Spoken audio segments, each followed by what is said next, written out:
नमस्कार दोस्तों, आप देख रहे हैं भोजपुरी पब्लिक न्यूज़। और आज के इस वीडियो में हम बात करने वाले हैं खेसारी लाल यादव के एक बहुत ही शानदार वीडियो सॉन्ग के बारे में, जिस वीडियो सॉन्ग का नाम है मैनू बॉयफ्रेंड बना ले।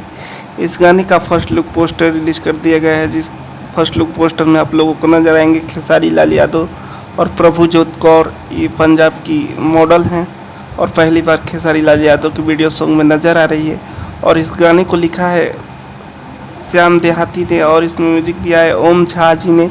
और ये गाना का बहुत जल्द आप लोगों के बीच ये गाना रिलीज हो जाएगा। कहा जा रहा है कि सोमवार तक आप लोगों के बीच ये गाना रिलीज कर दिया जाएगा।